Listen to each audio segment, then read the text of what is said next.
भारत माता की वंदे वंदे। প্রথমেই আমি আমাদের পশ্চিমবঙ্গের জনপ্রিয় ইলেকট্রনিক্স মিডিয়া তথা ভারতবর্ষের অত্যন্ত প্রতিষ্ঠিত একটি আমাদের সংবাদ মাধ্যম জি 24 ঘন্টা, তাকে আন্তরিক শ্রদ্ধা এবং কৃতজ্ঞতা জ্ঞাপন করব যে তারা সরকারের 100 দিনের পূর্তি উপলক্ষে এই ধরনের একটি সারাদিনব্যাপী কলকাতাতে কনক্লেভ আয়োজন করেছেন। Mister Raktim Das is here. He is from Assam. He knows Bengali very well, but not speak fluently. For that reason, I would like to convey my patriotic wishes to Mr. Roktim Das and his whole group. আমাদের বোন পিউ আছে যে আমাদের সবাইকে এখানে কার্যত আসতে বাধ্য করেছে। আমি দিলীপ দাকে জিজ্ঞেস করছিলাম আপনার কি আছে পারফরমেন্স, আমি কিচ্ছু জানি না, পিউর নির্দেশ আমি পৌঁছে গেছি। আমার কলিগ মিনিস্টাররা এসেছেন, সারাদিন আরো মিনিস্টার্সরা আসবেন। মোট 16 আমাদের সরকারের মন্ত্রীদেরকে আজকে জি 24 ঘন্টা বাংলা চ্যানেল, পশ্চিমবাংলার চ্যানেল, তারা সরকারের ভাবনা, সংকল্পপত্র, আগামী যে দীর্ঘ সময় আমাদের পড়ে রয়েছে বা জনগণ আমাদের যে সময় দিয়েছে, সর্বোপরি প্রধানমন্ত্রী নরেন্দ্র মোদীজির যে গ্যারেন্টি, এই বিষয়ে তারা এই অল্প সময়ের মধ্যে তারা কি ভেবেছেন, কি করেছেন, কি করতে চান, সরকারের ভিতরে কি বুঝলেন, তারা বলার চেষ্টা করবেন, এটা আমি বিশ্বাস করি। কিন্তু এই সময়টা অত্যন্ত অল্প। এই এত অল্প সময়ের মধ্যে আমার মনে হয় না সকলে সবকিছু শিখে ফেলেছেন, বুঝে ফেলেছেন, জেনে ফেলেছেন, করে ফেলেছেন। এই ধারণাটাও আমাদের, প্রত্যাশাটাও কিন্তু শুরুতে করা ঠিক হবে না। মন্ত্রিসভার সদস্যদের বাইরেও এখানে চাঁদের হাট বসেছে। সাংস্কৃতিক জগতের ব্যক্তিত্বরা, সফল শিল্পোদ্যোগীরা, বিজনেসম্যানরা,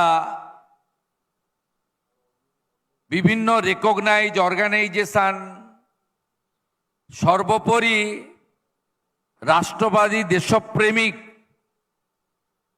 নাগরিকদের এখানে সমাবেশ শুরু হয়েছে। যদিও এটা উষা লগ্ন, বেলা 1টা বাজে, আস্তে আস্তে আরো আসন ভরে যাবে এবং সংখ্যাও ক্রমে বাড়তে থাকবে। আমি যেটুকু জেনেছি, এখানে 5টা বিষয়ের উপরে আজকে ওনারা টক শো ডিবেট করবেন। এবং ডিবেট হবে না, কার্যত সিম্পোজিয়াম বা চিন্তন হবে। মূলত সমাজের কিছু বিশিষ্ট ব্যক্তি বা রাজ্যের মন্ত্রীরা, তারাই এখানে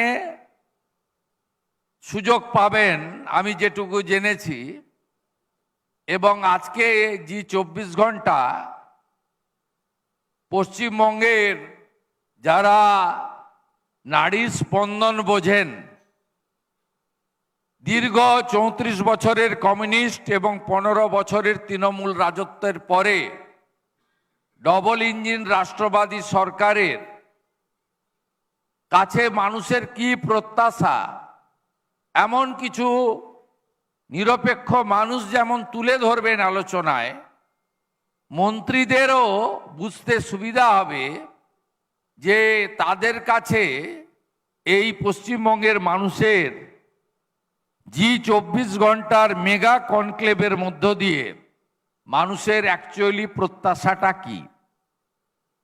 আমি প্রথমেই বলবো যে দয়া করে 100 দিনের মধ্যে পারফরমেন্সের মূল্যায়ন করতে যাবেন না।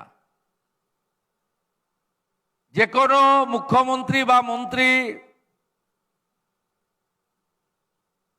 তারা চাইবেন যে আমার পারফরমেন্স খুব ভালো হয়ে গেছে এই রকম একটা সার্টিফিকেট আমি যদি এই কনক্লেভ থেকে নিয়ে যেতে পারি।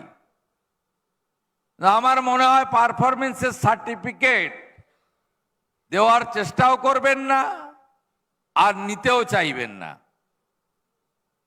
এবং আমরা শুধু প্রস্তুতি নেব, যা যা ভুল আমাদের হয়েছে, যা যা ক্ষতি আমাদের হয়ে গেছে, যা যা আমরা করতে পারতাম কিন্তু করিনি, আমরা তার উপরেই চিন্তন এবং মন্থন করব, পরিকল্পনা তৈরি করব, অর্থের সংস্থান করব। সর্বোপরি আর্থিক ডিসিপ্লিন থেকে আমাদের ফাইনাল আমরা সংবিধানকে মেনে চলি। আমাদের পৃথিবীর সবচেয়ে বড় গণতান্ত্রিক ব্যবস্থার দেশ হচ্ছে ভারতবর্ষ। আর ভারতবর্ষেও প্রাদেশিক সরকারের সমন্বয়ে তৈরি। এবং ভারতবর্ষে যেদিন সংবিধান প্রণয়ন হয় এবং কার্যকর হয়, সংবিধান প্রণেতা প্রাতঃস্মরণীয় প্রণম্য ডক্টর বাবা সাহেব আম্বেদকরের নেতৃত্বে সেদিনই তারা ঠিক করে দিয়েছিলেন ভারত সরকার কি করবে, প্রাদেশিক সরকার কি করবে, আর যৌথ দায়িত্বে কি কি থাকবে। যেমন দেশের প্রতিরক্ষা,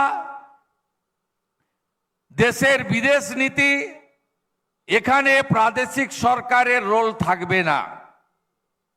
এখানে জাতীয় সরকার, ইউনিয়ন গভর্নমেন্ট, তারাই কিন্তু ঠিক করবেন। আবার আভ্যন্তরীণ নিরাপত্তা এবং উন্নয়নের যে প্যারামিটারগুলো রয়েছে, শহরে পৌর নগর উন্নয়ন দপ্তর, গ্রামে পঞ্চায়েত ও গ্রামোন্নয়ন দপ্তর, এছাড়াও আরো একাধিক উন্নয়নশীল দপ্তর, যেমন কৃষি থেকে মৎস্য, শ্রম থেকে শুরু করে উদ্যান পালন, এগুলো প্রাদেশিক সরকারকে করতে হবে। আবার কিছু বিষয় সংবিধান বলে গেছে যে যৌথ দায়িত্বে চলবে, যার মধ্যে শিক্ষা একটি কনকারেন্ট লিস্ট। তাই আমাদের চলার পথে সব সময় মাথায় রাখতে হবে যে আমরা যেন সংবিধানকে মেনে চলি, কখনোই সাংবিধানিক ব্যবস্থার বাইরে ডিরেল না হতে চাই। দ্বিতীয়ত হচ্ছে, যেহেতু জনগণের কাছে আমরা দায়বদ্ধ আর বিধানসভার কাছে আমরা জবাবদিহি করতে বাধ্য, তাই আমাদের সব সময় যে দায়বদ্ধতা আছে তাতে যে গুরুভার আমরা গ্রহণ করেছি সেটা নিয়ে আমরা চলার চেষ্টা করব। আপনি যদি বলেন বর্তমান মুখ্যমন্ত্রীকে 110 দিনের আপনার অভিজ্ঞতা, সরকারের ভিতরে ঢুকে কি দেখলেন, আপনারা কি করতে পারলেন, অগ্রাধিকার কিসে দিলেন, আগামী দিনে আপনাদের পরিকল্পনা কি। প্রথমত আমরা সংকল্পপত্রে দায়বদ্ধ। ভারতীয় জনতা পার্টি এবারে যাকে ইস্তাহার বলে, চলতি কথায় ম্যানিফেস্টো বলে, আর আমরা সংকল্পপত্র অর্থাৎ কমিটমেন্ট হিসেবে বলেছি। এইটা এর আগে দেখা গেছে যে পার্টি একটা কমিটি তৈরি করে দিল, সেই কমিটিতে কিছু আমাদের যারা অর্থনীতিবিদ, যারা শিক্ষাবিদ, যারা ইন্টেলেকচুয়াল, যারা বৌদ্ধিক প্রবুদ্ধজন, তারা একটা ইস্তাহার বানিয়ে দিলেন, সেটাই পার্টি পাবলিশ করে দেয়। কিন্তু ভারতীয় জনতা পার্টি এবারে 2026-এর গণতন্ত্রের মহোৎসবের আগে মাননীয় রাজ্য সভাপতি, রাজ্যসভার সাংসদ শ্রমিক ভট্টাচার্য মহোদয় তিনি পাবলিশ করেছিলেন বাজারে, গঞ্জে, নগরে ড্রপ বক্স। ভারতীয় জনতা পার্টির যত কার্যালয় আছে রাজ্যে, খুব বেশি সংখ্যায় নেই, সেখানেও ড্রপ বক্স, যেখানে মানুষ তার সাজেশন দিতে পারবে। তাপস রায় মহোদয়ের নেতৃত্বে, ডক্টর অশোক লাহিড়ির নেতৃত্বে, স্বপন দাশগুপ্তর উপস্থিতিতে একটা কমিটি তৈরি করা হয়েছিল, আরো অনেকে ছিলেন। আমি বক্তব্য দীর্ঘায়িত করতে চাই না, তাই কয়েকজনের নাম উল্লেখ করলাম। তারা সমস্ত শিল্প গোষ্ঠী, chamber, merchant, business organisation, university কলেজের স্টুডেন্ট, প্রফেসর, ডক্টরস এবং বিভিন্ন স্তরের মানুষ, কৃষিক্ষেত্রে কাজ করা মানুষ, একদম ক্ষেত মজুর, একদম অসংগঠিত শ্রমিক, নির্মাণ কর্মী, সবার কাছ থেকে আমরা সাজেশন কালেক্ট করে একটা বড় এক্সারসাইজ করেছি। সেই বড় এক্সারসাইজের পরে ফাইনালি আমরা ভারত সরকারের স্বরাষ্ট্র ও সমবায় মন্ত্রী তথা ভারতীয় জনতা পার্টির প্রাক্তন কেন্দ্রীয় সভাপতি অমিত শাহজির হাত ধরে আমরা এটা প্রকাশ করেছি। This is our commitment letter to the voters of West Bengal, অর্থাৎ সংকল্পপত্র আমরা প্রকাশ করেছি। তাই আমরা as a chief minister of the state সংকল্পপত্রকে পর্যায়ক্রমে ধাপে ধাপে পূরণ করা, এটা আমাদের প্রথম এবং প্রধান লক্ষ্য এবং অঙ্গীকার। এটা নিয়ে কোনো বিতর্ক, বিরোধ, বিচ্যুতি বা সরে আসার জায়গা নেই, এটা প্রথমত বুঝতে হবে। তাই লক্ষ্য আমাদের খুব পরিষ্কার। দ্বিতীয়ত, আমরা এই সরকারে গিয়ে কি দেখলাম? সরকারে গিয়ে দেখলাম এই রাজ্য কার্যত দেউলিয়া হয়ে গেছে। 8 লক্ষ কোটি টাকা ঋণের বোঝা। যেদিন লেফট ফ্রন্ট ছেড়ে দিয়ে চলে যায় 2011 সালের 20 মে, সেদিন আমাদের এই রাজ্যে 1,98,000 কোটি টাকা ঋণের বোঝা ছিল। সেটা বাড়তে বাড়তে বাড়তে 8 লক্ষ কোটিতে গিয়ে পৌঁছায়। আপনি যদি রাজ্য বাজেট দেখেন, দেখবেন 4,38,000 কোটি টাকার বাজেটে 1 লক্ষ কোটি টাকা ঋণের কিস্তি এবং ইন্টারেস্ট দেওয়ার জন্য আমাদেরকে ইয়ারমার্ক করে রাখতে হয়েছে। এই রাজ্য কিন্তু এর আগে এইরকম কঠিন অবস্থায় ছিল না। তাহলে এই জায়গা থেকে বেরিয়ে আসবেন কি করে? বর্তমান আমরা রাজ্য সরকারে এসেছি, আমরা একদিনে আলাদিনের আশ্চর্য প্রদীপের মতো ওয়ান ফাইন মর্নিং পুরো ঋণ শোধ করা, ঋণ নেওয়া বন্ধ করা, সবকিছু বদলে দিতে আমরা পারবো না। কিন্তু এটা থেকে বেরিয়ে আসতে গেলে আমাদের কি করতে হবে? একদিকে ভাতা নির্ভর রাজ্য করে যাওয়ার দিকে এই রাজ্যকে এগিয়ে নিয়ে যাওয়া গেছে। এই রকম অবস্থা অন্য কোথাও নেই। আমি সংকল্পপত্র ঘোষণার দিন অমিত শাহজির পাশে ছিলাম, একদিকে শ্রমিক দা, একদিকে আমি। একজন সাংবাদিক জিজ্ঞেস করলেন যে আপনারা তো মোদিজির নেতৃত্বে আত্মনির্ভর ভারতের কথা বলেন, তাহলে এখানে সব ভাতা ভাতা ভাতা বাড়াবার কথা সংকল্পপত্রে বলছেন কেন? তখন কেন্দ্রীয় স্বরাষ্ট্রমন্ত্রী বলেছিলেন যে পশ্চিমবঙ্গে এত বড় বড় গর্ত হয়ে গেছে, গর্তগুলোকে যতক্ষণ না আমরা পূরণ করতে পারি বা ফিল আপ করতে পারি, ততক্ষণ পর্যন্ত পশ্চিমবাংলার একটা বড় অংশের মানুষকে অর্থনৈতিক সাপোর্ট আমাদের দিয়ে যেতে হবে। কিন্তু লং টার্মে আমরা এই রাজ্যকে যখন সুজলাং সুফলাং করব, তখন এই রাজ্য ভাতা নির্ভর রাজ্য থেকে বেরিয়ে আসবে এবং ভারতীয় জনতা পার্টি পরিচালিত গুজরাট, মহারাষ্ট্র, মধ্যপ্রদেশ, উত্তরপ্রদেশের মতো এই রাজ্য আগামী দিনে আত্মনির্ভর পশ্চিমবঙ্গ হিসেবে আত্মপ্রকাশ করবে।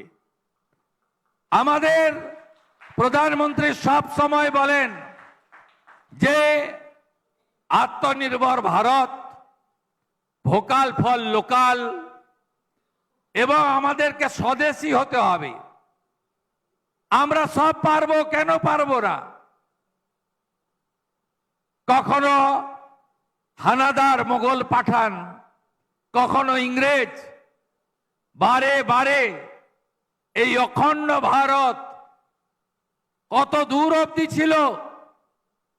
একদম আফগানিস্তান পেরিয়ে কাজাকিস্তানের বর্ডার পর্যন্ত ভারত ছিল, চীনের একটা বড় অংশ, পুরো নেপাল, বাংলাদেশ, পুরো ভুটান, ব্রহ্মদেশ, কত দূর আমরা ছিলাম, পুরো পাকিস্তান। কখনো মোগল পাঠান, কখনো ইংরেজ রায়কে টুকরো টুকরো করতে করতে আমরা এই জায়গায় এসে দাঁড়িয়েছি। তাই প্রধানমন্ত্রী সব সময় বলেন যে আমাদের ভারতবর্ষকে এমন ভাবে তৈরি করতে হবে যাতে আমরা অন্য কোনো দেশের উপরে, কারোর উপরে নির্ভর না করি।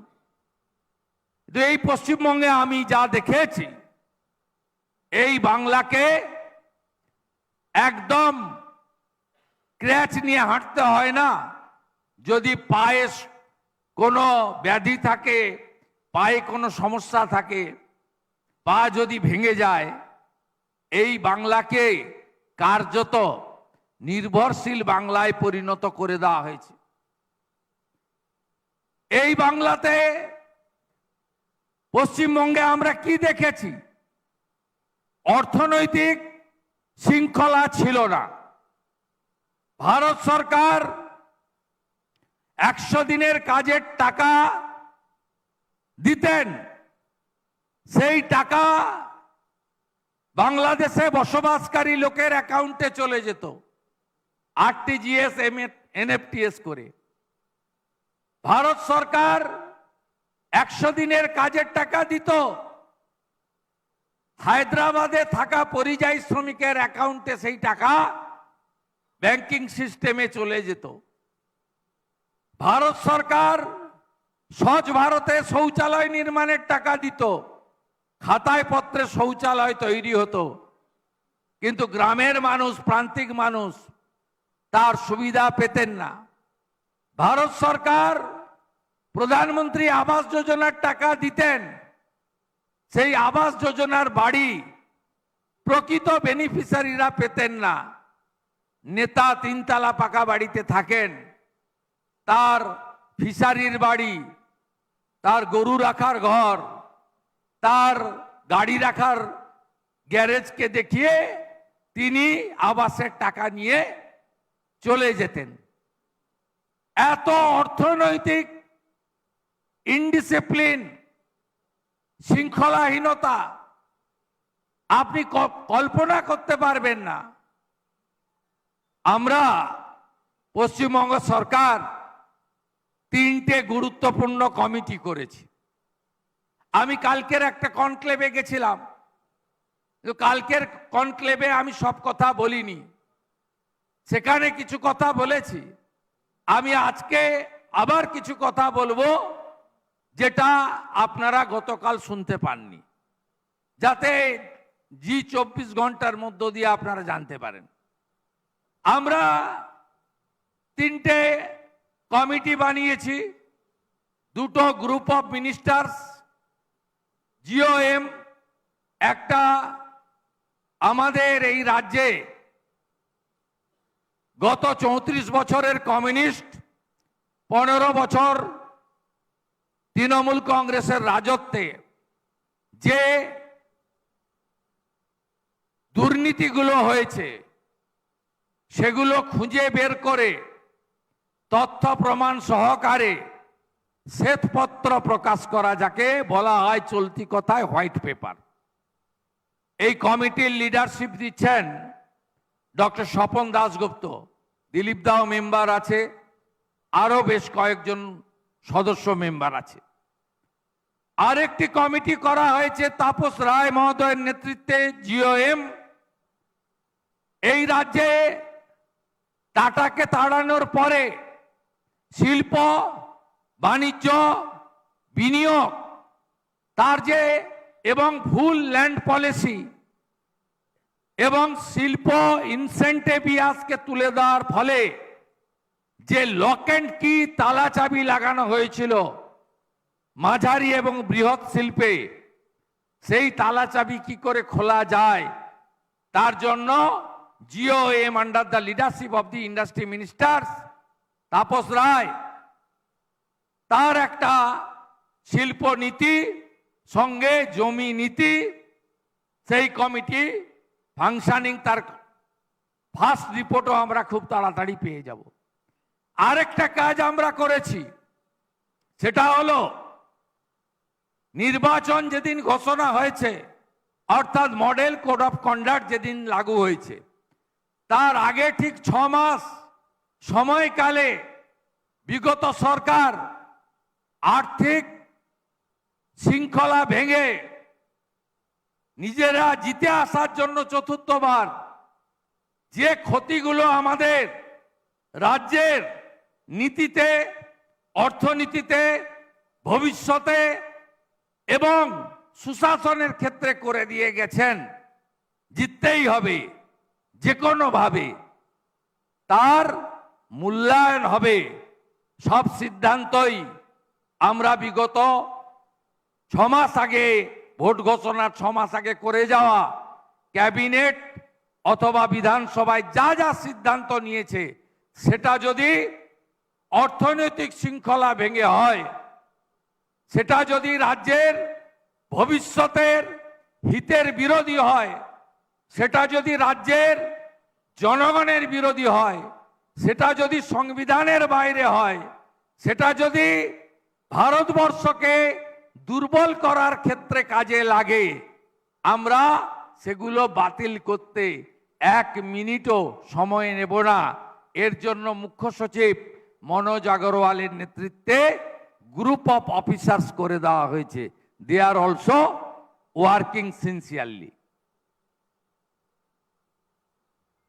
কারণ পশ্চিমবঙ্গে আপনি দেখুন, যতগুলো সাংবিধানিক বডি রয়েছে, অ্যাজ এ এলওপি আমি মেম্বার ছিলাম। Lokayukta, human rights commission, information commissioner, যতগুলো সাংবিধানিক বডি রয়েছে, যেগুলো chief minister, leader of opposition, one minister nominated by the chief minister, speaker, governor সাহেবের কাছে যায়। গভর্নর সাহেবের অনুমোদন নিয়ে গভর্নর সাহেবই তাদের নিয়োগ দেয়। আপনি অবাক হয়ে যাবেন, পশ্চিমবঙ্গে একটাও সাংবিধানিক বডি ফাংশন করেনি গত কয়েক বছর। রিটায়ার্ড জাস্টিস অশোক গাঙ্গুলিকে মিথ্যা অপবাদ দিয়ে, চরিত্র হনন করে রাজ্য মানবাধিকার কমিশন থেকে কার্যত তাড়িয়ে দেওয়ার পর থেকে পশ্চিমবঙ্গে হিউম্যান রাইটস কমিশন আছে বলে আপনারা কেউ জানেন না, জানতে দেওয়া হয়নি। দিল্লিতে বড় আন্দোলন হয়েছিল, লোকপাল বিল এসেছিল, যার আওতায় নির্বাচিত জনপ্রতিনিধিদেরও আনতে বাধ্য হয়েছিল দেশের সরকার এবং রাজ্যের সরকার, এবং তার জন্য রাজ্যে রাজ্যে লোকায়ুক্ত নিয়োগ করা হয় রিটায়ার্ড জাজেদের। এই লোকায়ুক্তের রিপোর্ট পশ্চিমবঙ্গ বিধানসভায় পেশ করা ম্যান্ডেটারি। যতদিন লোকায়ুক্ত তৈরি হয়েছে একটা রিপোর্টও পশ্চিমবঙ্গ বিধানসভায় বিগত সরকার পেশ করেননি। সিলেকশন কমিটিতে এলওপি কে রাখা হতো, মিটিং এর 2 ঘন্টা আগে নোটিশ দেওয়া হতো। আমি যখন জানতে চাইতাম যারা ইন্টারেস্টেড পারসন, যারা ক্রাইটেরিয়া ফুলফিল করলেন, তাদের আবেদন চেয়ে বিজ্ঞাপন কবে দিলেন, কোন কাগজে, কোন পোর্টালে, কোন চ্যানেলে বিজ্ঞাপন দিয়েছিলেন, অ্যাপ্লিকেশন ইনভাইট করে কারা আবেদন করলেন, তালিকা কোথায়? তালিকা দিতে পারেনি।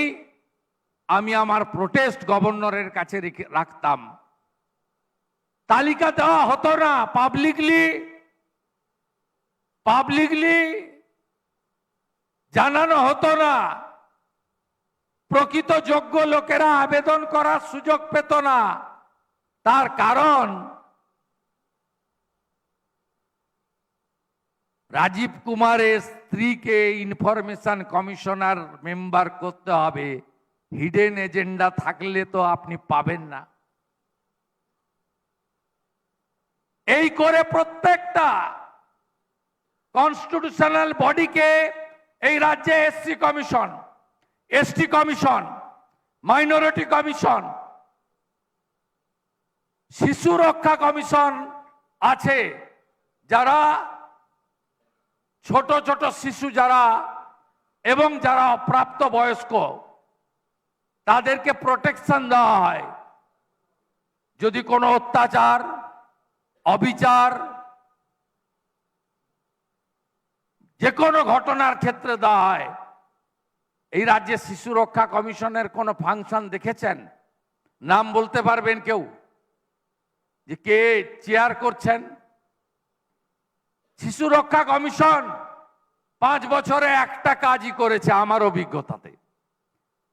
সেটা হলো, আমি একটা, আজকে যেটা এক্স তখন ছিল টুইটার, আমি একটা পোস্ট করেছিলাম। তাজ বেঙ্গল হোটেলে 500 পুলিশের সমাবেশ। আমি বলেছিলাম কয়লা ভাইপোর জন্মদিন ছিল,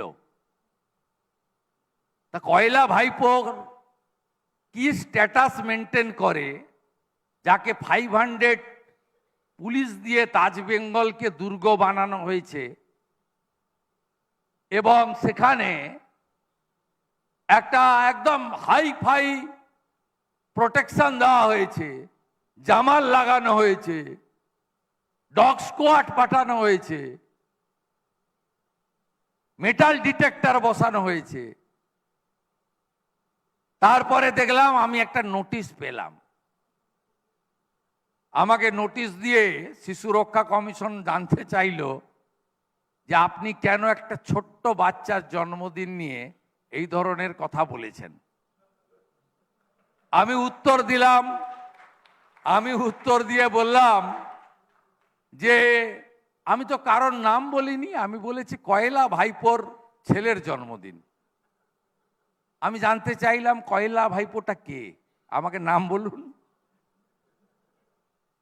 তারপরেও উনি থামতে নারাজ, ম্যাডাম চক্রবর্তী। 3 বার নোটিশ, বলে আপনার আগের উত্তরে আমরা সন্তুষ্ট নই, এগেন নোটিশ। আমি হাইকোর্টে গেলাম।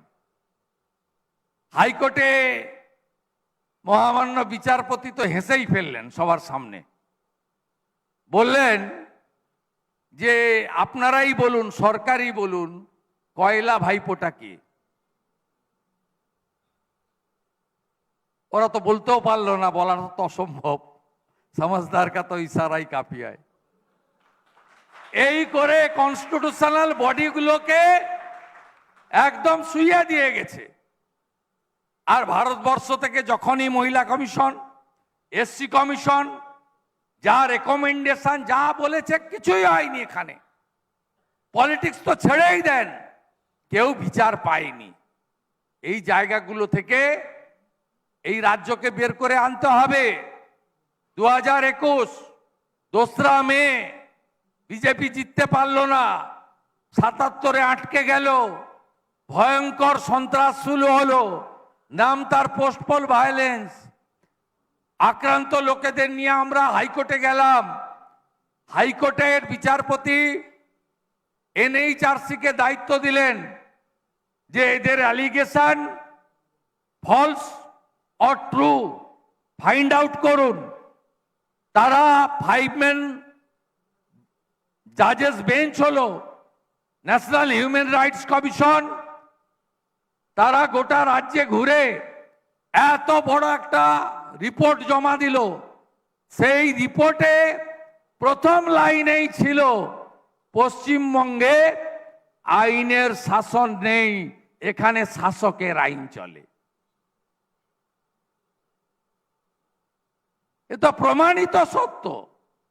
সেই জায়গা থেকে রাজ্যকে বের করে আনতে আমরা চেষ্টা করছি। আপনি বলবেন 1,500-এর ভাতা 3,000 করলেন, ওল্ড এজ পেনশন 1000-কে 1,500 করলেন, আপনারাও দিতে শুরু করেছেন। টাকা আসবে কোথা থেকে? চারিদিকে রাস্তাঘাট ভাঙা তছনছ, সব রাস্তা সারাতে হবে।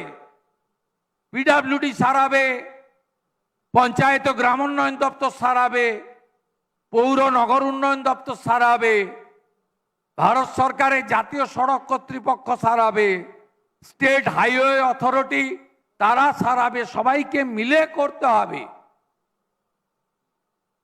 Infrastructure zero. তার কারণ লাস্ট 5 ইয়ার্স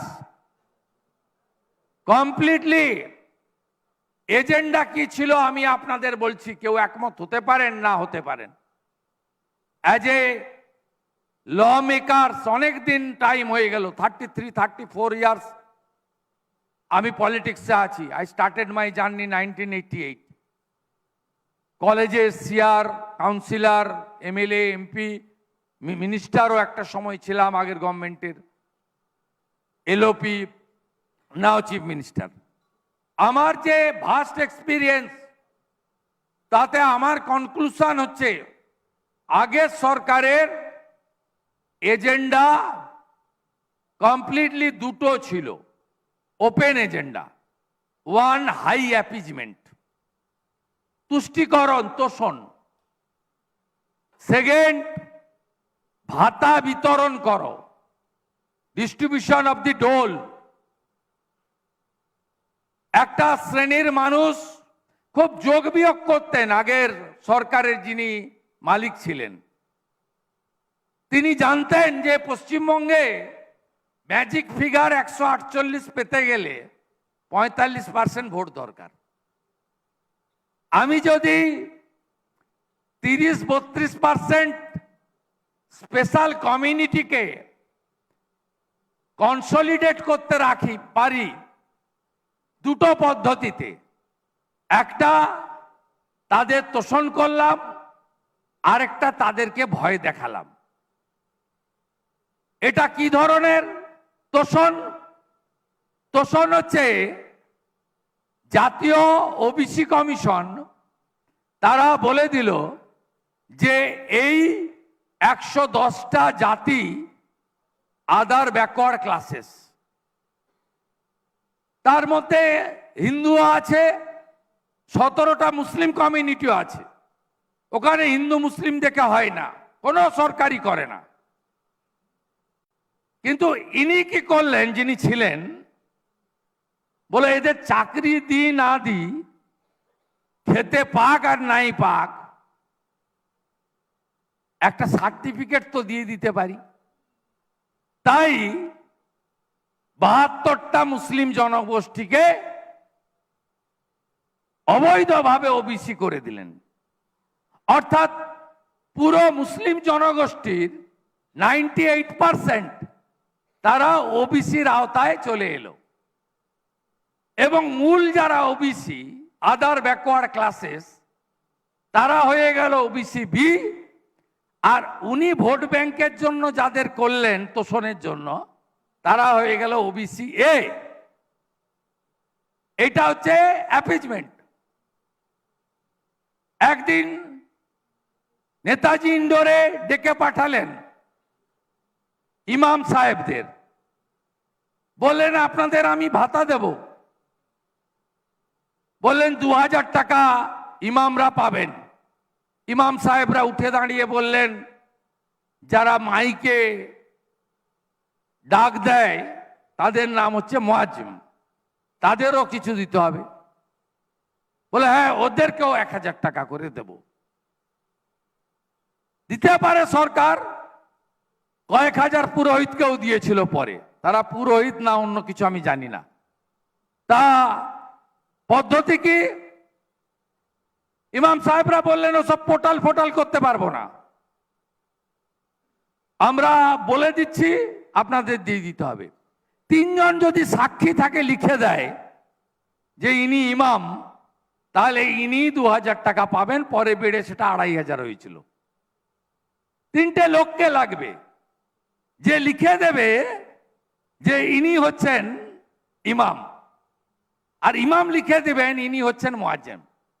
এই করে বছরে 400 কোটি টাকা করে উনি 1,10,000 ইমাম আর মুয়াজ্জিম ভাতা দিতেন। গত সপ্তাহে আমার কাছে একটা ফাইল এলো পশ্চিমবঙ্গ মাইনরিটি কমিশন থেকে, মাইনরিটি ডেভেলপমেন্ট দপ্তর থেকে। বলছে 27 জন সর্বোচ্চ নম্বর পাওয়া মুসলিমকে মাধ্যমিকে স্পেশাল অ্যাওয়ার্ড দিতে হবে। আমি আধিকারিককে জিজ্ঞেস করলাম যে এটা কি আগে দেওয়া হতো? না, বলছে এই বিগত 7-8 বছর দেওয়া হচ্ছে, আগে হতো না লেফটের সময়। আলাম মাইনরিটিস ডেভেলপমেন্ট ডিপার্টমেন্ট মানে কি? মাইনরিটিস ডেভেলপমেন্ট ডিপার্টমেন্ট মিন্স ভারতবর্ষের সংবিধান যাদেরকে মাইনরিটি বলেছে তারা কারা? তারা মুসলিম, তারা খ্রিস্টান, তারা জৈন, তারা বুদ্ধিস্ট, তারা পার্সি। এমন গ্রুপগুলোকেই মাইনরিটি বলা হয়েছে। আমি জানতে চাইলাম তাহলে শুধু মুসলিম কেন? আমি ফাইল রিজেক্ট করলাম। আমি বললাম কয়েকদিন আগে ধনধান্য অডিটোরিয়ামে আমি 1 থেকে 20 মাধ্যমিকে প্রথম হওয়া সকলকে আশীর্বাদ, শুভেচ্ছা, ফুল, মিষ্টি, ল্যাপটপ দিয়েছি। তার মধ্যে অনেকগুলি মুসলিম ছেলে মেয়ে ছিল যারা কৃতিত্বের সঙ্গে 1 থেকে 20-র মধ্যে চান্স পেয়েছে। তাহলে আলাদা করে আবার 27 জনকে আমি দেব কেন? এটা হচ্ছে অ্যাপিজমেন্টের স্টাইল অফ ফাংশনিং। আপনি কোন আরব কান্ট্রিতে, যারা মুসলিম কান্ট্রিতে এই রকম মাইকের আওয়াজ পাবেন? আপনি বলুন তো, 56টা মুসলিম কান্ট্রি রয়েছে, এরকম হিউজ মাইকের আওয়াজ, আনলিমিটেড। আমি বললাম মাইক বাজান, হিন্দু হন মুসলিম হন যেই হন, প্রিমিসেসের মধ্যে রাখুন সাউন্ড। কেন বাইরের লোককে আপনারা ডিস্টার্ব করছেন? কেন বাইরের লোককে করছেন? কোন মুসলিম কান্ট্রিতে হয় না। এই যে স্টাইল অফ ফাংশনিং, অ্যাপিজমেন্ট, আপনি ভাবতে পারেন আগের মুখ্যমন্ত্রী 66 কোটি সনাতন গেছে স্নান করতে, শুধু বিজেপির লোকেরা নয়, গোটা পৃথিবীর হিন্দুরা এসে স্নান করেছে প্রয়াগরাজে। আস্থা অনেকেই গেছে যারা বিজেপি নয়। On the floor of the assembly, on record, x chief minister বলছে এটা মহাকুম্ভ নয়, এটা মৃত্যু কুম্ভ। এটাকে কি বলবেন? ভোট ব্যাংকের পলিটিক্স করার জন্য একটা মেজর কমিউনিটিকে হিট করছে। 2024 22শে জানুয়ারি রাম মন্দির ইনগরেশন, নবীন পট্টনায়ক টিভিতে দেখছে, উড়িষ্যার সিএম, বিজেপির লোক নয়। হিমাচলের কংগ্রেসের সিএম চলে এসেছে দর্শন করতে। বিজেপি বানায়নি, লং ব্যাটেল, 492 সালের বছরের লড়াই, ফাইনালি সুপ্রিম কোর্টের ভার্ডিক্ট। সরকারি টাকায় নয়, গোটা পৃথিবীর হিন্দুরা চাঁদা দিয়ে, নিধি দিয়ে বানিয়েছে। Only one chief minister, she started a rally procession from Hajra Mode towards Park Street. Ram Mandir Manina Manchina. This is the part of the appeasement. এগুলো হচ্ছে অ্যাপিজমেন্টের ছোট্ট ছোট্ট উদাহরণ। কিছুদিন আগে আমার একটা কথা নিয়ে খুব সমালোচনা করেছিলেন বিরোধীরা। প্রাক্তন মুখ্যমন্ত্রী, উনি তো এখন ফেসবুকেই আসেন, বলেছিলেন যে শুক্রবার তো শুধু একটা নির্দিষ্ট ধর্মের লোকেরা প্রেয়ার করে তা নয়, সন্তোষী মারও দিন বলেছিলেন। আরে প্রাক্তনকে আমি বলতে চাই আপনাদের ওপেন ফোরাম থেকে, শুক্রবারটা তো আমি বলিনি, আপনি বলেছেন। যখন বেলডাঙ্গাতে পরপর 3 দিন এনএইচ আটকে রাখা হয়েছিল, রেল লাইন আটকে রাখা হয়েছিল, আপনারা জানেন যে বেলডাঙ্গা হচ্ছে একটা বড় জাংশন, নর্থ ইস্টার্নের গৌহাটি পর্যন্ত, এমনকি বাংলাদেশ কানেক্টিং রেল সবটা ওখান দিয়ে যায়, নর্থ ইস্টার্নের করিডোর, নেপাল ভুটান সব ফ্রেট যায় ওখান দিয়ে। আপনি সেখানে রেল লাইনকে বন্ধ করে রেখেছেন 3 দিন। জি 24 ঘন্টার একজন ইয়াং আমাদের রিপোর্টার বোন, বহরমপুরের বাড়ি, তাকে পিটিয়েছেন। আর আপনি এয়ারপোর্টে দাঁড়িয়ে নর্থ বেঙ্গল যাওয়ার সময় বলে গেলেন শুক্রবার তো একটু আধটু হবেই, আমি কি করব, হোয়াট ক্যান আই ডু। আমি শুক্রবার বলিনি, আপনি বলেছেন। আপনার কথাটাকে আমি ফিরিয়ে দিয়েছি। আমি সব সময় বলতাম চিরদিন কাহারও সমান নাহি যায়। পৃথিবীটা গোল, এমন কোনো কাজ করে যাবেন না যার রিটার্ন আপনাকেও পেতে হবে। এই হাই অ্যাপিজমেন্ট পলিটিক্স আর distribution of the toll, no employment, 2021 সালে আসার পরে 9 মাস পরে 1,52,00,000 মহিলাকে 500 করে টাকা দিয়েছেন উনি, 500 রুপিজ ইচ। কতদিন দিয়েছেন? 2024 সালে লোকসভা ভোটের 2 মাস আগে পর্যন্ত। তারপরে ভোট এসেছে, 30% রিজার্ভ, আবার গরিবের দুর্বলতাকে ছিনতাই করব, 500টাকে 1000 ঘোষণা করে দিলাম লোকসভা ভোটের 2 মাস আগে। আবার চলতে থাকলো, আবার বিধানসভা ভোট আসছে, তার ঠিক 4 মাস আগে ডিসেম্বর মাসে 1000 টাকা করে দিলাম 1500।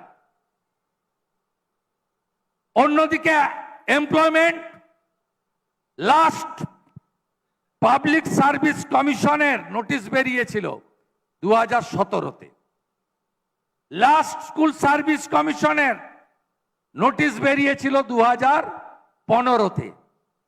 এইভাবে সরকার চলতে পারে? কোনো এডুকেটেড ইউথকে এমপ্লয়মেন্ট দেব না? 34 বছর লাল ঝান্ডা কারে ফুকার, ইনকালাব জিন্দাবাদ সব তালা লাগিয়েছে। উগ্র ট্রেড ইউনিয়ন পলিটিক্স, গঙ্গার এপার ওপার জুট মিল, যা যা ছিল ডক্টর বিধান রায় যা করে গেছিল, একদম কল্যাণী থেকে আসানসোল চিত্তরঞ্জন যত বন্ধ করার কাজ করেছে। ম্যানেজমেন্টকে মারো, মালিকদেরকে পেটাও। আর ইনি এসে 15 বছর বলে দিয়েছেন জমি দিতে পারবো না, কিনে নাও জমি গিয়ে তুমি। জমি টমি কেনার মধ্যে আমি নেই। ইন্ডাস্ট্রি হবে কি করে? ইনভেস্টমেন্ট আসবে কি করে? আমি বা আপনারা বলছি না, লেট রতন টাটা বলছে। ভারতবর্ষের কৃতি মানুষ, বিশ্ব যাকে বন্দিত করে, কি বলেছিলেন? I am living Bengal. আমি ব্যাড এম কে ছেড়ে যাচ্ছি, আমি গুড এম এর কাছে যাচ্ছি। ব্যাড এম এর নামটা কি আপনারা জানেন, আর গুড এম এর নামটা তখন ছিল গুজরাটের মুখ্যমন্ত্রী নরেন্দ্র দামোদর দাস মোদী। আমি বলিনি, আমি তো BJP nominated chief minister. I M a political person, my leader, ultimate leader is Narendra Modi. আমি তো বলবোই যেটা রতন টাটা বলে গেছিলেন। উনি যা বলে গেছিলেন আজকে বাংলার মানুষ সেটাই বলছেন, সেটা মানুষ ঠিক করে নিয়েছেন। বলছেন আমি পশ্চিমবঙ্গ ছাড়তে চাইনি, আমার মাথায় ট্রিগার রেখে আমাকে পশ্চিমবঙ্গ থেকে বেরিয়ে যেতে বাধ্য করা হয়েছে, তাই ইন্ডাস্ট্রি এখানে আসেনি। আমরা 34 বছরের গাড়ির চাকা ঘুরছে না, ঘুরবে না, হরতাল হরতাল, বাংলা বন্ধ বাংলা বন্ধ। এ থেকেও বেরিয়ে আসবো। নন্দীগ্রামের গুলি চালানোর মতো জমি অধিগ্রহণের যে নীতি, লেফটের কৃষকদের পিঠে গুলি করেছে, আমরা সেই নীতিতেও যাব না। আর 15 বছর তুমি শিল্পপতি, জমি তুমি কিনে নাও ভাই, আমি তোমার সঙ্গে নেই। জমি টমি কিনে নেওয়ার পরে ইনসেন্টিভ বিয়াসও দিতে পারবো না, ফিতা কাটতে আমাকে ডাকতে হবে। আর কি করতে হবে? আমার লোকের কাছ থেকে সিমেন্ট কিনতে হবে, পাথর কিনতে হবে, বালি নিতে হবে, রড নিতে হবে। টেন্ডার যাকে খুশি দাও, এলএনডি কে দাও আর যাকে পারো দাও, সাব টেন্ডারটা আমার ভাইদের দিতে হবে, আমার শকত মোল্লা ভাইদের, শাহজাহান ভাইদের দিতে হবে। এটাই তো ছিল। ভারতীয় জনতা পার্টির সরকার দুটো জায়গা থেকে বেরিয়ে আসবে, ল্যান্ড পুলিং, ল্যান্ড পারচেজ। দেখতে থাকুন, ইউপি সাকসেস হয়েছে, গুজরাট সাকসেস হয়েছে, মহারাষ্ট্র সাকসেস হয়েছে। মাত্র 2 বছরের সরকার, ভুবনেশ্বর, পুরী। আপনি দেখুন আরবানাইজেশন যেভাবে করছে, দুটো শহরকে জুড়ে দেবে। ইতিমধ্যে আপনার ভুবনেশ্বর, ভদ্রক প্রায় জুড়ে গেছে দুটো শহর। ওদিকে যান নাগপুর, পুনে, থানে, নিউ মুম্বাই, দেখুন কি হচ্ছে। তাকিয়ে দেখুন ভারতবর্ষের দিকে তাকিয়ে, আর এখানে কি করে গেছে তাকিয়ে দেখুন। অনেক সময় লাগবে, 30 মিনিট টাইম আমার। আপনি বলবেন শুধু তো সমালোচনা করলেন, এবারে বলুন লক্ষ্য কি? লক্ষ্য এক, দেশের সুরক্ষা সর্বাধিক গুরুত্ব পাবে। বর্ডারের জমি বিএসএফ কে দিয়ে দিয়েছি। যারা হিন্দুরা শরণার্থী হয়ে এসেছে তাদের নাগরিকত্ব দেব, আর বাংলাদেশ থেকে অবৈধ মুসলিম অনুপ্রবেশকারীদের ঘাড় ধাক্কা মেরে তাড়াবো। বর্ডার সুরক্ষিত রাখা এই সরকারের প্রথম কাজ। নাম পশ্চিমবঙ্গ থাকবে, ইতিহাস আছে। শ্যামাপ্রসাদ মুখার্জি আর স্বামী প্রণবানন্দ না থাকলে এই পশ্চিমবঙ্গ ভারতে থাকতো না। আপনি আমি কেউ এত বড় বড় ভাষণ দিতে পারতাম না। তাই নাম পশ্চিমবঙ্গই থাকবে। দ্বিতীয় কাজ, সাংবিধানিক দায়িত্ব পালন। এই জন্য 2 বছর পরে বিএনএস এখানে চালু হয়েছে। সবচেয়ে শেষে জনগণনার কাজ এখানে চালু হয়েছে। তৃতীয়, কেন্দ্রীয় সমস্ত স্কিমে যুক্ত হব। আগের মুখ্যমন্ত্রী বলেছিলেন, আমাকে জ্যোতিরাদিত্য সিন্ধিয়া চিঠির কপি দিয়ে গেছে, মাননীয় মমতা ব্যানার্জি সই করা চিঠি, যে আমি জমি দিতে পারবো না নতুন এয়ারপোর্টের জন্য। আর বিজেপি সরকার কল্যাণীতে 2000 একর জমি চিহ্নিত করেছে নতুন এয়ারপোর্টের জন্য। উড়ান 1 আগের সরকার বলেছিল না করব না, বর্তমান সরকার পুরুলিয়া, মালদা, বালুরঘাট, কুচবিহার এয়ারপোর্টের জন্য উড়ান স্কিমে যুক্ত হয়েছে। আগের সরকার চিকেন নেকে 7টা রাস্তা চেয়েছিল এনএইচ, যে it's a very important for country, chicken neck. 7টা রাস্তায় এসএইচ এর হাতে ছিল, স্টেট হাইওয়ে, আমাদের দিয়ে দিন। আমরা আর্মি, এসএসবি, বিএসএফ এর সঙ্গে কোঅর্ডিনেশন করে আমরা এটাকে প্রোটেক্ট করব। আমরা ওই 7টা রাস্তাই এনএইচ কে দিয়ে দিয়েছি। 61টা রেল প্রজেক্ট জমি চেয়ে চেয়ে চেয়ে চেয়ে রেলমন্ত্রীরা ফেল করে গেছেন, আমরা জমি দেওয়া শুরু করে দিয়েছি। 61টা rail project, Hili rail project, Lalgarh, Gopiballavpur, Egra, Dantan, Digha, Jaleshwar,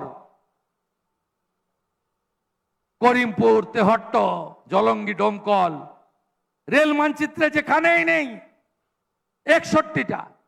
500টা আরবি আটকে রেখেছিল, রোড ওভারব্রিজ।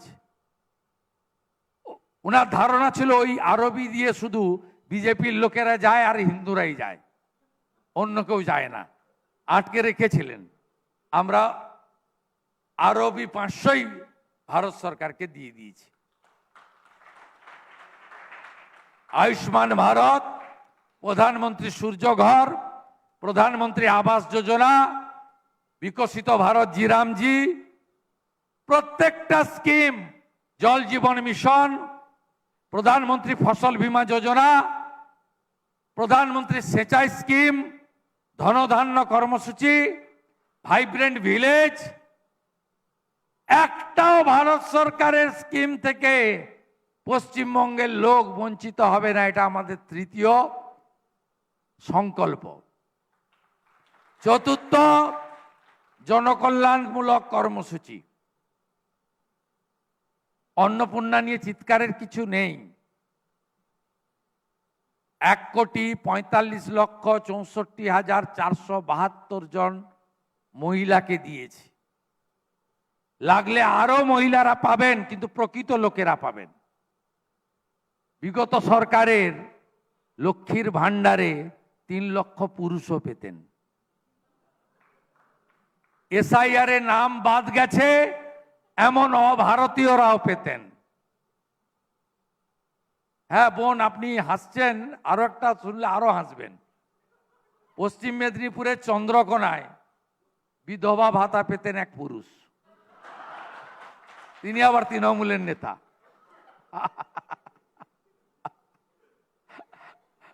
অতএব দেখে শুনে প্রকৃত লোকজনকে বাছাই করে দেওয়াটাই কর্তব্য। আর পঞ্চম, ত্রিস্তরীয় কর্মসংস্থান, সরকারি নিয়োগ। আপনারা কখনো ভেবেছেন রামকৃষ্ণ মিশনের শিক্ষা প্রতিষ্ঠানের আচার্যরা স্কুল সার্ভিস কমিশনের মেম্বার হয়েছে? এই জিনিস বাংলায় কেউ দেখেছে কখনো? আইআইএম এর প্রফেসর এসএসসির মেম্বার হয়েছে। হ্যাঁ, আমরা দেখেছি পুরুলিয়ার তৃণমূলের প্রাক্তন এমপি মৃগাঙ্ক মাহাতোকে পিএসসির মেম্বার হতে। আমরা দেখেছি তৃণমূলের জেল খাটা নেতা মানিক ভট্টাচার্যকে প্রাইমারি রিক্রুটমেন্ট বোর্ডের চেয়ারম্যান হতে। আমরা দেখেছি রানাঘাটের তৃণমূলের প্রাক্তন এমপি ডক্টর তাপস মণ্ডলকে হেলথ রিক্রুটমেন্ট বোর্ডের মেম্বার হতে। আমরা পাবলিক সার্ভিস কমিশন তার মাথায় বসিয়েছে এমন একজন অনেস্ট আইএএস অফিসারকে, যাকে মমতা ব্যানার্জি সাইডলাইন করে রেখেছিল, নাম হলো অনিল বার্মা। সরকারি কর্মসংস্থান, শিল্পের মাধ্যমে কর্মসংস্থান, আর প্রধানমন্ত্রী পিএমইজিপি সহ যে ছেলেরা চাকরি করবে না, আবার ব্যবসা করার জন্য, শিল্প করার জন্য বা ব্যবসার পুঁজিও নেই, আমরা সফল বিজনেসম্যান হওয়ার জন্য তাদেরকে সাবসিডি ওরিয়েন্টেড লোন দিয়ে তাদেরকে আমরা খাড়া করব। ত্রিস্তরীয় কর্মসংস্থান আপনারা পাবেন। শিল্পায়ন, বিনিয়োগ, তার সঙ্গে বাণিজ্যিকরণ, শিল্প বান্ধব পরিবেশ, বিজনেস ফ্রেন্ডলি পরিবেশ, এই সরকারের অঙ্গীকার। আপনারা ভরসা রাখুন, দেখতে থাকুন। আজকে পরীক্ষায় বসবো না, 110 দিনে আমি পরীক্ষায় বসতে রাজি নই। I am not prepared. 1 বছর পরে পরীক্ষায় বসাবেন, যা যা প্রশ্ন করার প্রশ্ন করবেন, উত্তর দেব, নাম্বার আপনারাই দেবেন, নিজের নাম্বার নিজে দেব না। আগের মুখ্যমন্ত্রী বলতেন আমি সব জানি, আমাকে শেখাতে এসো না। আর এখনকার মুখ্যমন্ত্রী বলেন কিছু জানি কিন্তু অনেক কিছু জানি না, সাহায্য করুন, পরামর্শ দিন। যে 24 ঘন্টার কনক্লেভ সাকসেস হোক। আমাদের মন্ত্রীরাও আসবেন, আপনারাও থাকবেন, সবাই মিলে হই হই করে আসুন এই বাংলাকে নতুন করে দাঁড় করাই। এই বাংলা তো আমাদের কালচারাল ক্যাপিটাল ছিল দেশের, এই বাংলা তো devotional capital. God and nature gifted everything. আপনি সামারে এত জল গঙ্গায় পাবেন না, উত্তরাখণ্ডেও পাবেন না, ইউপি বিহারে পাবেন না, যা গঙ্গা মাতার জল এখানে আছে। এত সুন্দর বঙ্গোপসাগর, মন্দারমণির বীচ আপনি লন্ডনের টেমস নদীর পাড়েও পাবেন না। সুন্দরবনকে শেষ করে দিয়েছে। এটাই ওয়ার্ল্ড ডেস্টিনেশন হতে পারে। তরাই ডুয়ার্সে যান, আমরা যাই, গাছ নেই। বাথরুম তো খেয়েছে, 100 দিনের টাকাও তো খেয়েছে, গাছগুলো কেটে ফাঁক করে দিয়েছে। কোন জায়গায় তরাই ডুয়ার্স জঙ্গলমহল গাছ নেই, সব গাছ কেটে ফাঁক করে দিয়েছে। এত সুন্দর তরাই ডুয়ার্স, এত টাইগার হিল, কি নেই বলুন তো? এত সুন্দর সুন্দর NH, railway connectivity, Bhutan, Bangladesh, Nepal সব আমাদের উপর নির্ভর করে। কুলপিতে পোর্ট বানান 18 মিটার ডেপ। কলকাতা পোর্টে ড্রাফটের প্রবলেম রয়েছে, নাব্যতা নেই। হলদিয়া নাও প্রফিট মেকিং পোর্ট। 10 বছর কাটিয়ে দিলেন আদানিজিকে এনে, বললেন তাজপুর পোর্ট, তাজপুর পোর্ট 10 বছর ধরে বলেছেন। আমি দায়িত্ব নেওয়ার পরেই দেখলাম গৌতম আদানিজি চিঠি দিলেন, করোনা আদানি এলেন, বললেন তাজপুরে কি পোর্ট হবে, 1 ডিসমিল জায়গা নেই। আমি বললাম তাহলে কি করে পোর্ট হবে, ডিপসি পোর্ট? বললো আপনি দাদন পাত্র বাড়ে শিফট করুন, 1700 একর জায়গা আছে, আপনার টেন্ডার করুন, আমরা পার্টিসিপেট করব। দেখতে থাকুন ইনভেস্টমেন্ট কেমন হয়, দেখুন, দেখতে থাকুন। আগামী পরশু দিনই এলএনটির ডাটা সেন্টারের ইনগরেশন নিউ টাউনে, সিলিকন ভ্যালিতে। আগামী 14ই অক্টোবর পূর্ণেন্দু চ্যাটার্জি গোষ্ঠীর 6000 কোটির নতুন প্ল্যান্ট হলদিয়া পেট্রোকেমিক্যাল ডেডিকেট করব আমরা। কয়েকদিনের মধ্যেই বিজনেস কনক্লেভ হবে। ওই 3 দিন ধরে 50 কোটি টাকা খরচ করে নয়, 2 ঘন্টার ইভেন্ট হবে। চা বিস্কুট খাইয়ে বা চা সিঙ্গাড়া খাইয়ে হবে।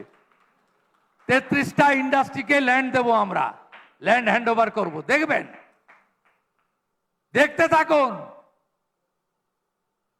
17 মাসের কাজ 17 দিনে করে দিয়েছি। চিংড়ি ঘাটায় 655 মিটার মেট্রো রেলের জট। বরানগর ব্যারাকপুরে মেট্রো আটকে ছিল, কালকেই কেএমসি কলকাতা এনওসি দিয়ে দিয়েছে। 12 বছরের কাজ 110 দিনে করে দিয়েছে ভারতীয় জনতা পার্টির সরকার। আর অপেক্ষা করুন, গুন্ডার দমনও হবে, নারী সুরক্ষা হবে, প্রয়োজন হলে বারে বারেই বারুইপুর হবে। কোনো টলারেন্স হবে না গুন্ডাদের। মা বোন দিদিদের উপর আঙুল দেখাবেন না, যারা করবে ভুগতে হবে। ঘটনা আটকানোর ক্ষমতা হয়তো আমাদের নেই, কিন্তু ঘটনা ঘটলে সরকারের অনেক কিছু করার ক্ষমতা আছে, যেটা আগের সরকার করেনি। কখনো বলেছেন ছোট্ট ঘটনা, প্রেমের গল্প, মেয়েটা অন্তঃসত্ত্বা ছিল, ওর বাবা মা চাইলে তো আমি 10 লাখ দিতেই পারি। এ সরকার তা বলবে না। এ সরকার আইনের পরিভাষায় যত দূর যেতে হয় যাবে। আমার মা বোন দিদি কন্যাদের সুরক্ষিত রাখা, দুর্গাদের সুরক্ষিত রাখার কাজটা এই সরকারের সবচেয়ে অগ্রাধিকারের 1 নম্বর জায়গায় থাকবে। একটা চ্যানেলের কিছু বিশ্লেষক বলেন যাদবপুর নিয়ে মুখ্যমন্ত্রীর এই মূল্যায়ন ঠিক নয়, এটা তো সবচেয়ে ক্রিম জায়গা। আমি কালকে বাধ্য হলাম 4টে ভিডিও ছাড়তে।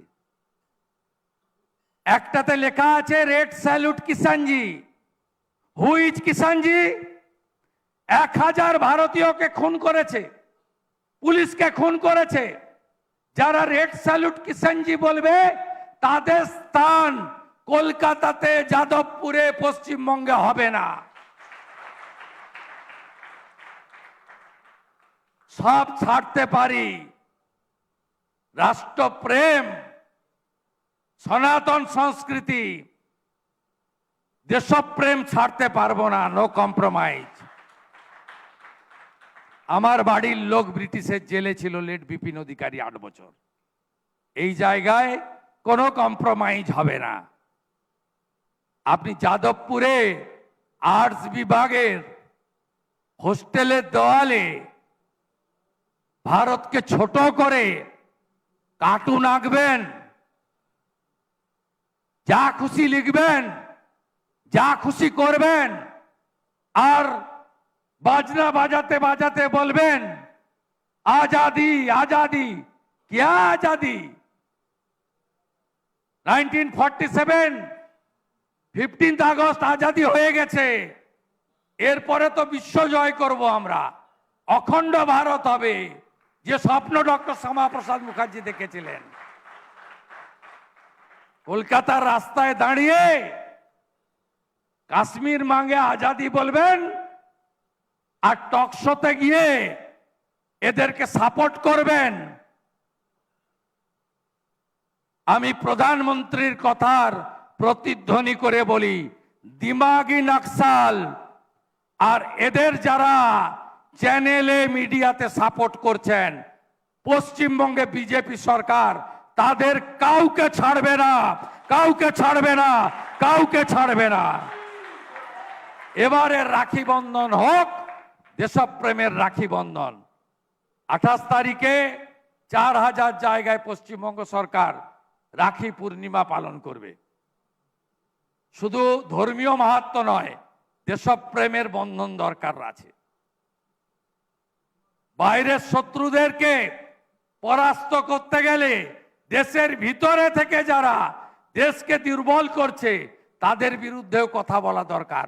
পায়েলগামে ধর্ম দেখে হত্যা হলে মিছিল করে না, আর অপারেশন সিঁদুরকে চ্যালেঞ্জ করে যারা মিছিল করে তাদের স্থান কলকাতার রাস্তায় হবে না, হবে না, হবে না, হবে না, এটুকু জেনে রাখুন। আসুন 28 তারিখে বিকাল 5টায় আজকে এখানে যেই 24 ঘন্টা 100 দিন পূরণ উপলক্ষে 100 কণ্ঠে বন্দে মাতরম, পূর্ণাঙ্গ বন্দে মাতরম গিয়েছে। 28 তারিখ বিকেল 5টায় যাদবপুরে 1 কিলোমিটার র্যাম্প তৈরি হচ্ছে, 10,000 কণ্ঠে পূর্ণাঙ্গ বন্দে মাতরম গাওয়া হবে। আসুন সবাই একসঙ্গে বন্দে মাতরম গাইব, পূর্ণাঙ্গ বন্দে মাতরম গাইব। প্রথম অংশ নিয়ে ওদের আপত্তি নেই, তোমার প্রতিমা গড়ি মন্দিরে মন্দিরে, এটা নিয়েই ওনাদের আপত্তি আছে। আপনাদের আপত্তি থাকুক, আপনারা দেখতে থাকুন। ট্রাকগুলোর পিছনে লেখা থাকে, দেখবি আর জ্বলবি, লুচির মতো ফুলবি। ভারত মাতা কি, ভারত মাতা কি।